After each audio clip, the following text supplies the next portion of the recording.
Welcome, welcome, everyone. I'm Reverend Maureen Bishop, and just to let you know, we're an open, receptive, welcoming to all people, all faiths, all paths to God. We strive to assist individuals in their own evolutionary awakening process. So we're here today because we understand there's a power for good in the universe, greater than we are, and we can use it. We also have a mission of this center to teach, demonstrate, and inspire a positive spiritual approach to living. So I would like to invite Verla. There's Verla. Come on up, Verla. Thank you. Give her a hand. We light these candles today, flames of faith, as a simple way to remind ourselves of the divinity and the underlying spiritual unity of all people. So the first candle is for the Tao, which honors the path of harmony and equilibrium. The second candle is for Hinduism, honoring the path of knowledge, action, and devotion. The third candle is for Judaism, honoring the ethical path of living by sacred law. The fourth light is a candle for all forms of Buddhism, honoring the path of compassion. The fifth, a candle for all forms of Christianity, honoring the path of love. The sixth is we light the candle for all forms of Islam, honoring the path of recognizing Allah as the great creator and sustainer of life. And finally, I invite you to join with me now as we take a moment to recognize the inner light that is always shining within us as we honor all forms of new thought, the metaphysical path of wholeness, oneness, and mental healing through the practice of universal spiritual principles. Thank you, Verla. So if this is your first visit to our center, I welcome you. All right, hi, welcome. If you would like afterwards to sign our guest book, and we want to extend a very warm welcome to you. And join our fellowship afterwards. Boy, did we have a spread this morning. Did you see that? We have lots of goodies today. If you have any questions, feel free to ask me, Reverend Kate, anyone. Thank you. And if anyone would like a prayer request, we have forms out on the prayer table. So if you need a treatment for yourself or someone you love, feel free to fill that out. Please check your cell phone. Make sure it's on stun, off, whatever. And masks are still welcome. I mean, if you wanted to wear a mask, you're very welcome to wear one. And just remember the parking lot, we close the door, the gate, and lock it. So don't leave your car here and go lunch. The other things I wanted to mention today are volunteers. Thank you, volunteers. We have flowers from Jan. Thank you, Jan. And Ruth Ann and Kate brought refreshments. Yes, refreshments. Thank you, ladies. And Greg Ullman was the greeter.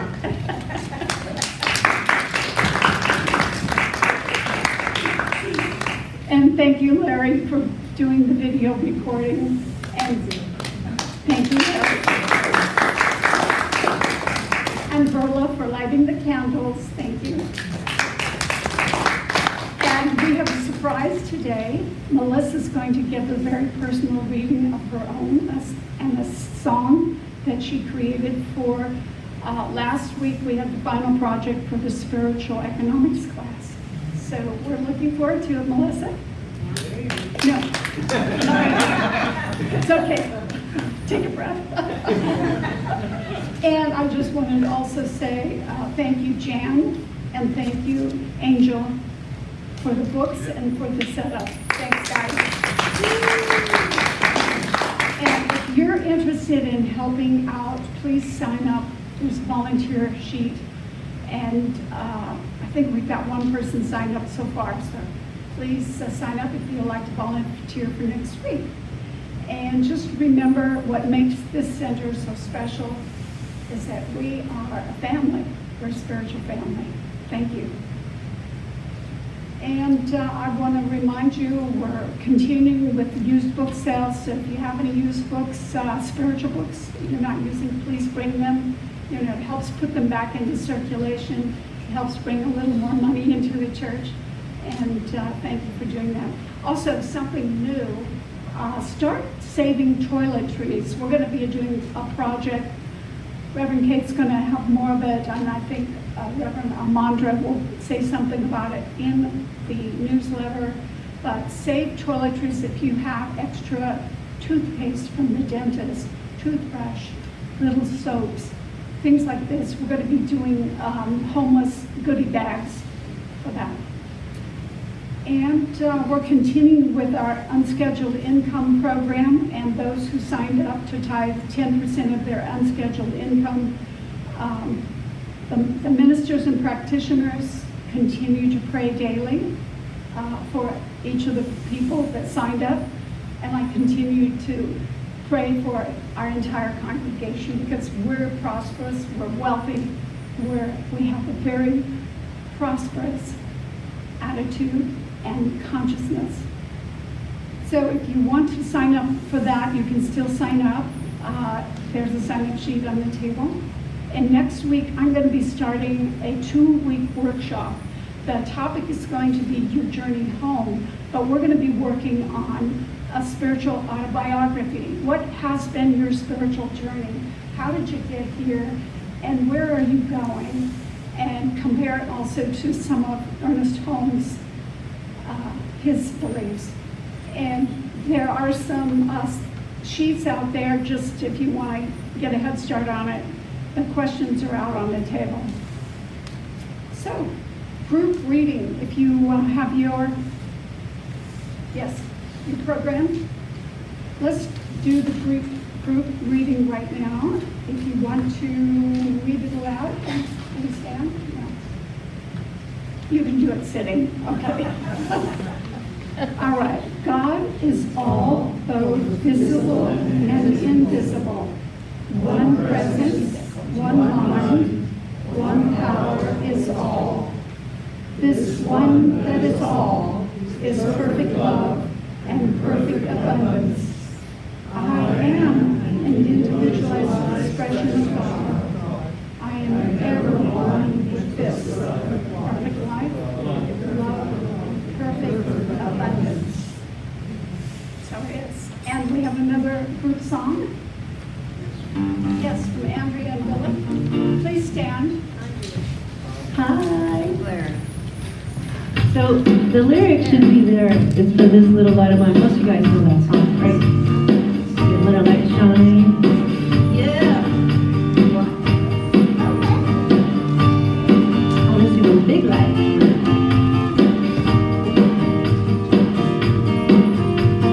This little light of mine, I'm gonna let it shine. This little light of mine, I'm gonna let it shine.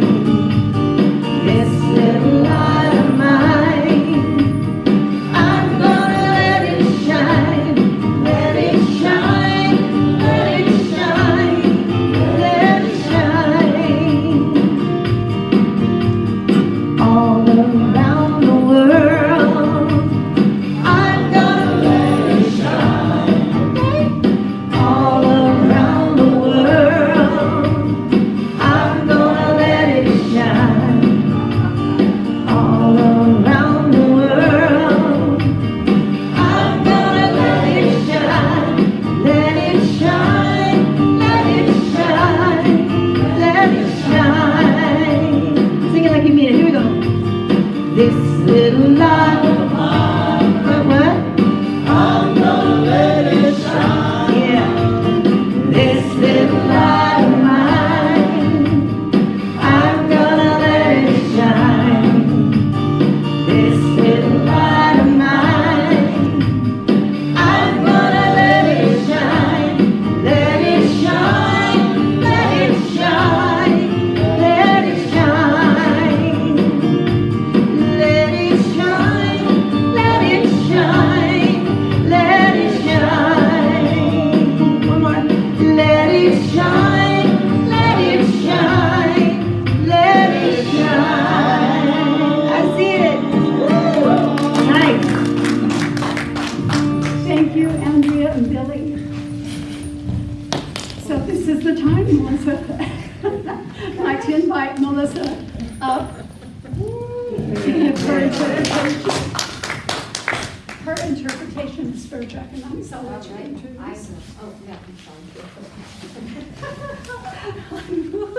I'm a Toastmaster and it's starting to show here. Anyway, I was fortunate enough to take part in the spiritual economics class these last few weeks. And what we were doing this last week was bringing together thoughts, ideas of what it was we got out of the class.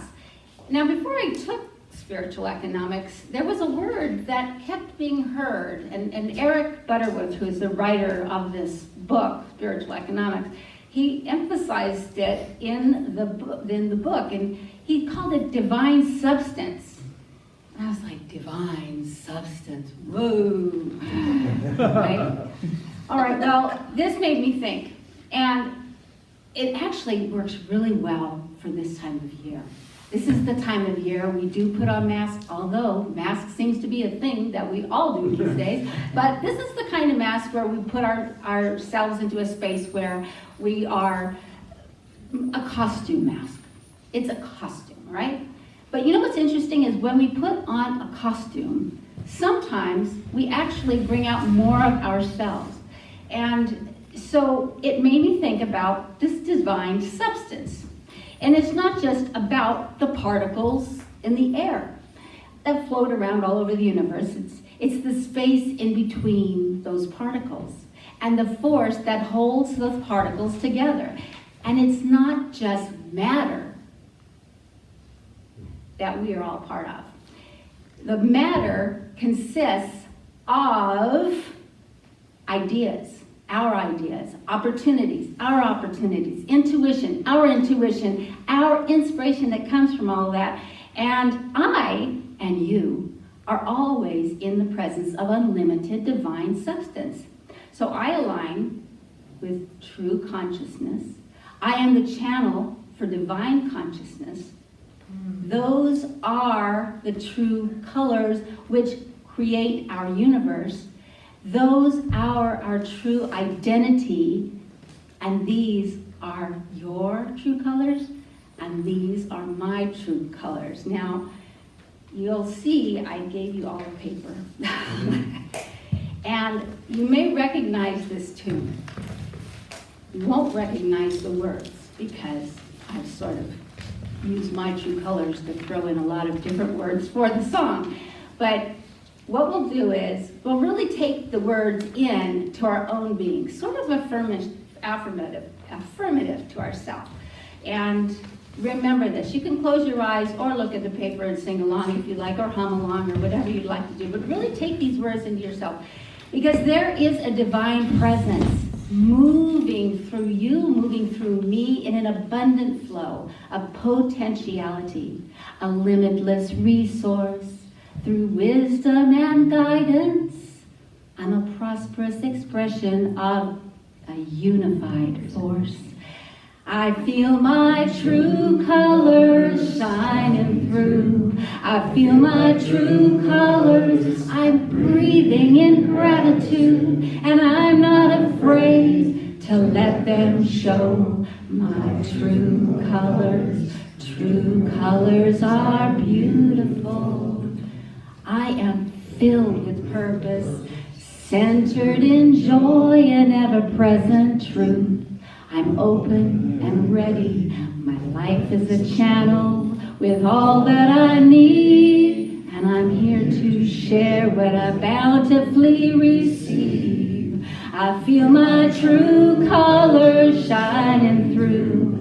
I feel my true colors. I'm breathing in gratitude, and I'm not afraid to let them show my true colors. True colors are beautiful, like a rainbow, and they are a rainbow within each of you, and so it is.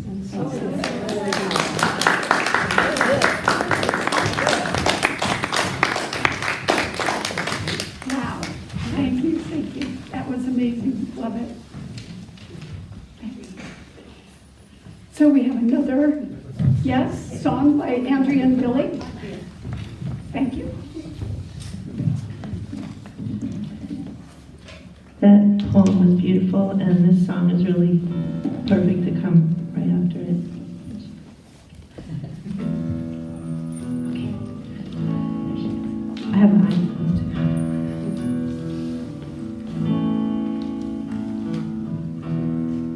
I am a channel, divine light. Everything is working out just right. I am a channel, divine light. Everything is working out just right.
Well, good morning. Happy day before Halloween. Reverend Maureen would like me to introduce myself.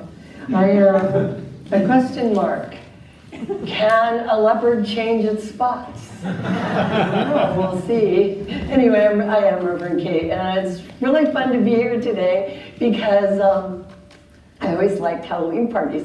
And being minister, that means we got to decide we're going to have a Halloween party today. And I hope you notice that Andrea and I are wearing almost the same costume because this is all one family. And we're in the cat family, right? So, I want to just thank Melissa for giving this morning's sermon. That was perfect. That was so wonderful. And you did such a great job. And I was sitting there and I was thinking, well, I think I'll get up and Reverend Maureen and I will take all the credit and just say that she learned everything in our class. And if you weren't in the class, too bad for you because, see, now you've got the synopsis. But really, of course, she brought everything to the class. And so I was just so delighted with her final project. And we had a lot of good final projects that were just, they were not all songs, but it just showed how this teaching, the science of mind, can actually touch something in us and bring us into a state of expansion. So, here we are at Halloween, which could be a very scary time, right? I mean, I still remember when our youngest son was 3 and my husband put on a scary mask and our son thought he had turned into a monster. You know? And he took the hat on, the mask off, and it was like, oh, there's that. And then he put so every time he did it, our son was so terrified. He thought his dad was turning into a monster, I think, you know. It's funny, but, you know, it can be a scary time. And, of course, we're used to being scared, right? We get scared all the time, all year long. Well, things happen. I mean, some people are even scared that it's voting season, although I know everything is going to work out perfectly. Because even though the loudest people get in the news, it's the ordinary people that get to choose, so it'll be good. And, you know, it's not a perfect democracy, but it's pretty darn close. And I think things are especially good here in California. I came from a family, my mom's family, and they had come here during the Depression. And so to them, California was always the promised land. And they didn't know why anyone would ever go anywhere else. But of course I did. When I got out of high school, I headed to the Midwest and stayed there for about a decade before coming back and going, oh, yeah, California is pretty good. Everywhere is pretty good, really. You know, let's face it. And people come here from all over the place, whether to California or just to the U.S. I mean, people are traveling. They're traveling all over the world. You know, in fact, when they come, say to America or California, everybody is always bringing a little bit of their past with them, just like Melissa brought something she already knew into our class. So everyone is always bringing something into this melting pot that we call America, or really, and then we're sending things back out into the world. And of course, that brings me to Halloween. Because you might have heard in the past that Halloween is kind of an evolved out of a tradition that was an Irish tradition. A little bit of a similar holiday where people dressed up and went begging door to door. And they called it, instead of trick-or-treating, they called it souling because they were pretending to be ghostly souls. Of course, they went around, they didn't have pumpkins that much in Ireland, so they went around with little turnips from door to door, carrying turnips, carved turnips. I saw a picture it was from the Smithsonian. I don't know how they got this old turnip, but it was a very scary little turnip. Anyway, you know, so why turnips? How did it end up that Halloween and turnips and everything? Well, the thing is, there is an old Irish story, and it turns out in this story that long ago, and of course it's an Irish story, so the hero of the story was an old drunk, right? Well, there was an old drunk called Stingy Jack, and he never liked to pay his own way for anything. He was just a mooch. Well, one night, long ago, and it happened to be the last day of October, the devil came to get old Stingy Jack. I mean, he wasn't that great a person. But Jack, he was still busy drinking at the pub, and so he said, well, I can't go until I pay my bill, and I'm not going to pay my bill. So the devil said, well, he would pay the bill. But of course, the devil didn't have any money, right? He didn't carry money, but it wasn't a problem. He just transformed himself into a coin on the pub bar countertop. But Jack was smart. He grabbed the coin and put it into his pocket. And he had a little cross, the story goes, because, you know, it's a good Catholic country. He had a little cross on the pocket so the devil couldn't get out. So Jack was so smart, and the devil wanted out.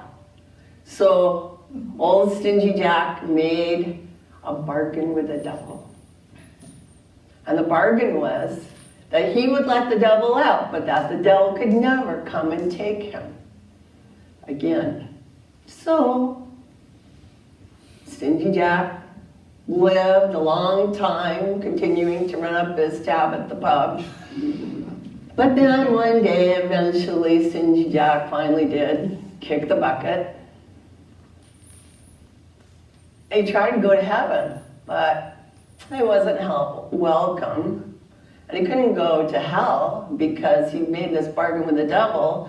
So he was just kind of stuck out in the dark between two worlds, wandering around. And it was so dark, he was afraid. Well, actually, in this story, because anything could happen, the devil took pity on him and said, well, here's a glowing coal. You can carry that with you. But the coal was so hot he couldn't carry it in his hand, so he grabbed the turnip, carved a hole in the turnip, put the lump of glowing coal into the turnip, and then that's the story of how Stingy Jack became Jack of the Lantern. And actually, that story was actually used, back before the days of electricity and such, to explain when a person saw a little sparkling light off in the woods or something, they would say, oh, that's Stingy Jack, the jack-o'-lantern out there in the woods. Of course, let's be perfectly clear. We know there is no such thing as a devil, right? Let's be perfectly clear. Although there are some devilish things that people do to each other. But we never need to let reality get in the way of a good story, especially on Halloween. So I wanted to share that with you.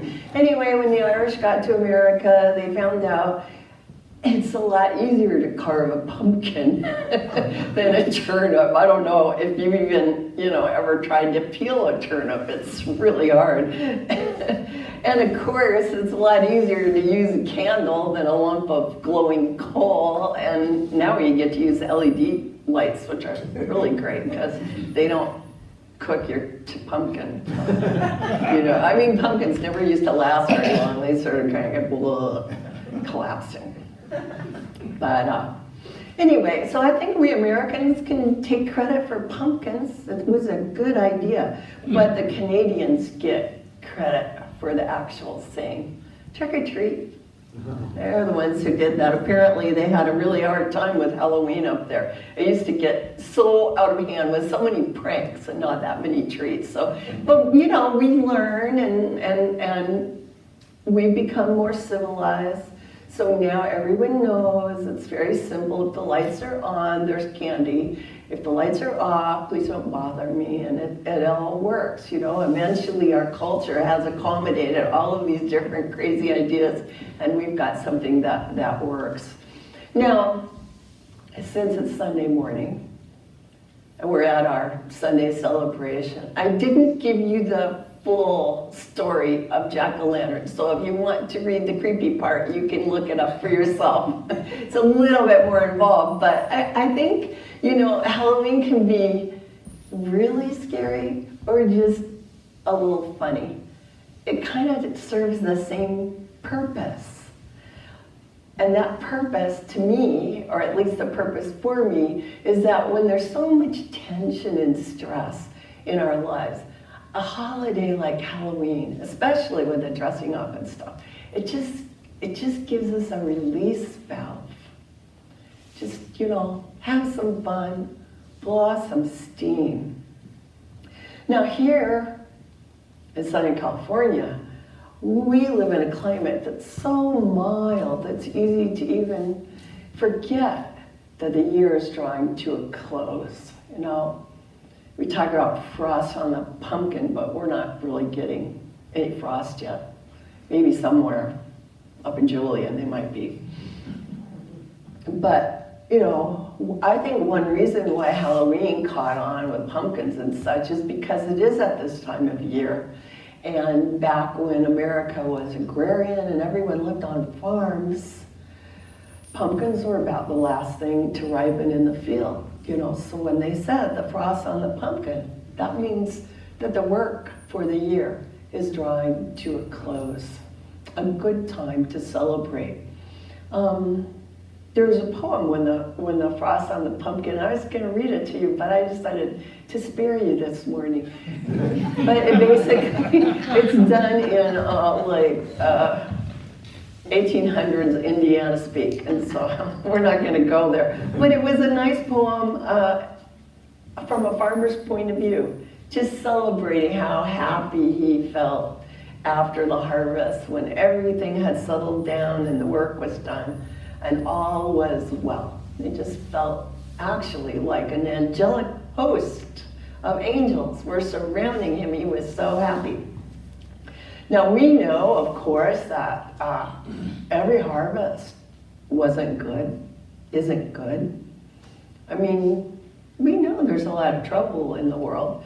And I hate to say it, but it's always been the case, it seems. You know, before we were celebrating Halloween for a release, and we do have lots of other releases. People like to go see scary movies, which I don't do too much. Certain ones I'll watch. But, you know, just any kind of play or activity or game, or even just doing a crossword puzzle. All of these things are ways that we can just kind of settle back down and relax. And in the old days, like, people used to put on plays. They didn't have electricity, and they didn't have, you know, I can do Scrabble on my iPad, but they had to actually go out and have a party or do something. And those are the days when people had plays with actors, and actors were really frowned upon, except people loved to go see their shows.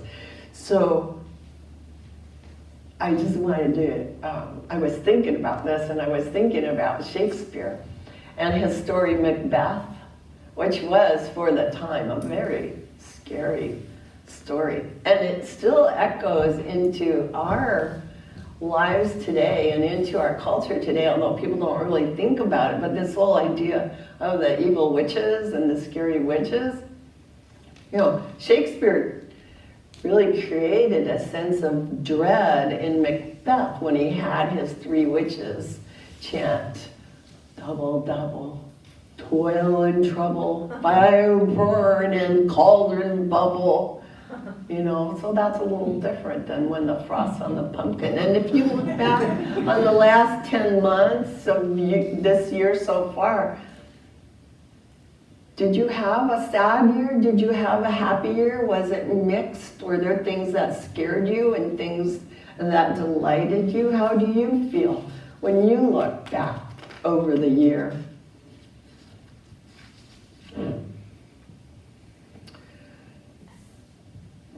Well, I could stand up here like I do every Sunday and say, life is good.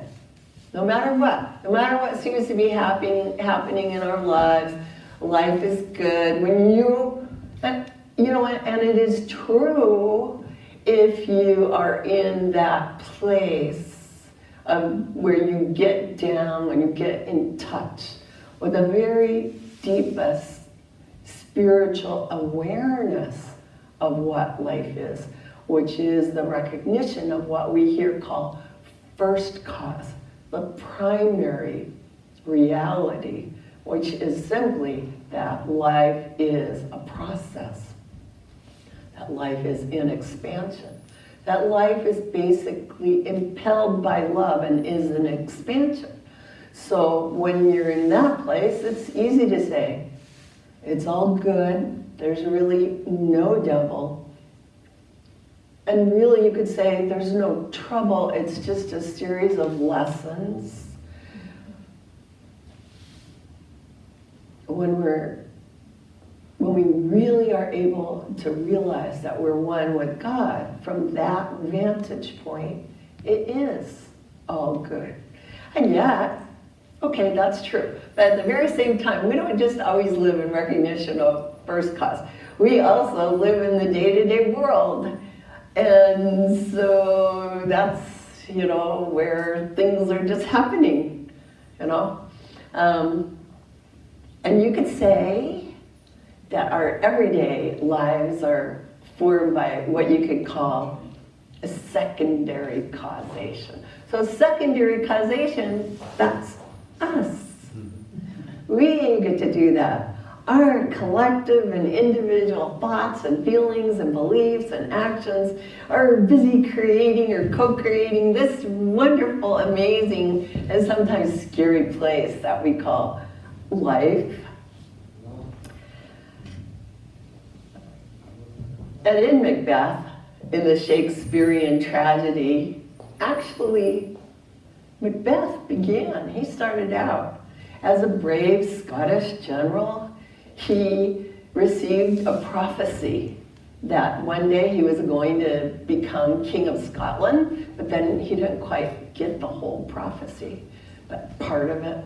And so after hearing it though, he and his wife became so obsessed with this possibility of becoming king. He became so consumed by his ambition that they finally killed the old king, took the crown by force, and then of course everything fell apart, and Lady Macbeth and Macbeth himself both ended up dead, but there was a new king, the rightful king, and the country was saved and everything turned out put to right in the end. So what do you think the people felt like when they walked out of Macbeth? Probably a lot like people feel when they walk out of a Halloween movie. You know, just kind of that, things are not so bad. And then, it's crazy, but a whole different approach.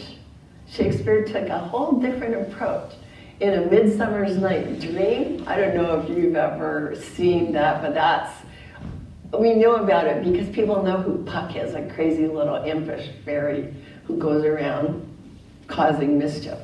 Well, in The Midsummer's Night Dream, it's very sweet and also confusing. A couple of couples who are in love wander into the woods and get lost, and then fairies play tricks on them and mess up their romantic relationships because Puck has some love potion and he sprinkles it on the wrong people just for fun, and all kinds of mischief happens, and meanwhile there's a bunch of crazy actors, and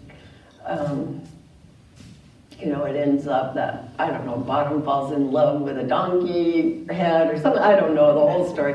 But anyway, it's a very funny story of order and disorder, and all of the confusion finally ends happily ever after, and it's all put to rights. And Puck, the character Puck, stands up and proclaims, "Lord, what fools these mortals be." Right? So, I told you my custom was, can a leopard change its spots? Well, can we? This was, 500 years ago, something like that people were telling the same stories that we need to become aware of right now. I mean, scary or funny, Shakespeare had it right. His plays gave the audience this wonderful sense of satisfaction and relief of stress through the use of their imagination as they followed through the make-believe world of characters. And isn't that what we need more of? More entertainment. So we have wonderful music that just kind of allows us to, raise our sense of what life is. We have the wonderful story sharing from Melissa that just, what a role model to let us know we can all be more creative and more imaginative. So, and the nice thing about watching a play or a story or even dressing up is that this pretend life, this costumey life, we can watch it. We can watch the characters and everything play out, and we're sitting in a chair or whatever. We're more detached, so we can watch what's happening from a safe distance. When we watch a play, it's it helps us work things out, but we can be safe and learn things by watching. And so I've been reading a book by Deepak Chopra lately. It's called The Book of Secrets. And in it, he just had a couple of sentences that made me think of Halloween and our feelings about ourselves, our impression of who we are. He said that often our idea about who we are, our thoughts about who we are not necessarily true. They're thoughts that we have come up with based on our experiences, what we've experienced in our lives. He says it's almost as if we're wearing a mask and fooling ourselves, thinking that we are what we've become because of the experiences we've had. Halloween is like a play. We dress up, we pretend, and then we take off our masks or our costumes. Sometimes we do that when it's not Halloween too. And it's great if you know you're doing it, but if you're unconscious and you don't know you're doing it, maybe it's time to just relax and think about the truth about yourself. And the truth about yourself is that each one of us here is perfect, whole, and complete, made not just in the image of what we call God, but made out of the very God substance itself. God is all there is. And so obviously, here we are. What are we made of? We're made of the only thing there is, and that's the true reality, And so Halloween is really, to me, it's a beautiful holiday. There's nothing to really do except have some fun, and I think that's why the holiday continues to spread. We can tell spooky stories, we can tease each other a little, we can laugh at our fears, and yet on November 1st, we can wake up and start all over again, refreshed and ready to appreciate that underlying truth that life itself is essentially good. So my advice for this week is go ahead and take Halloween very seriously. Feel absolutely obligated to have some fun, blow off some steam. Then, come Tuesday, take off those masks and start over, refreshed, ready to just know that this day-to-day world, no matter how it seems, is really something special. And we are all so blessed to be living here together. And we do get to choose our own actions and reactions, and we do get a say in how things will turn out. So it's just marvelous. So let's all have some fun, and then we'll get ready to start all over again. Happy Halloween. Yeah, I'll turn it over to kitty cousin and Bill.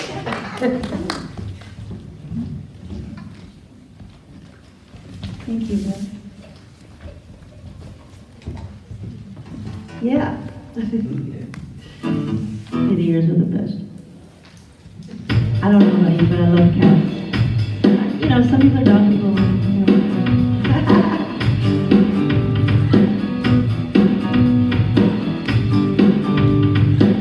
When one person stands up, a million eyes see. When one person stands up, a million lives are set free. It's a blessing, it takes courage, it's a blessing. When one person stands up, a million lives are set free. Stand up, free your mind. Stand up, love yourself. Stand up, speak your truth. Stand up, right now. Yeah.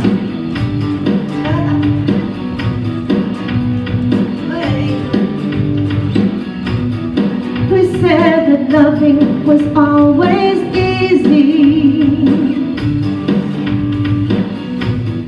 Who said that loving was easy peasy? It's a blessing, it takes courage, it takes strength and forgiveness. Who said that loving was always easy? Stand up, free your mind. Stand up, love yourself. Stand up, speak your truth. Stand up right now. Hey. Here we go. On the beat now, y'all.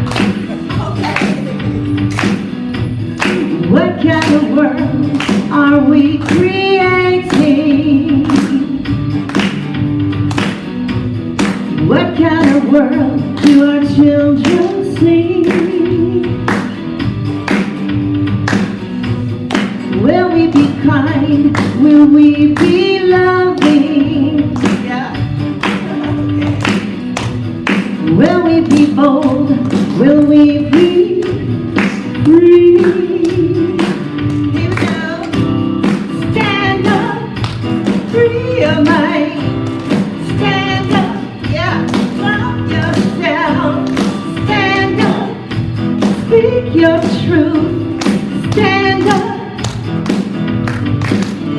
When speaking your truth becomes more important than your skinny vanilla latte, you will be set free.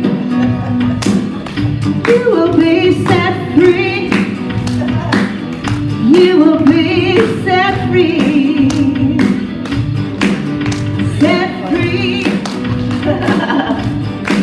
Here we go. Stand up, free your mind. Stand up, love yourself. Stand up, speak your truth. Stand up right now. Stand up, free your mind. Stand up, love yourself. Stand up, speak your truth. Stand up.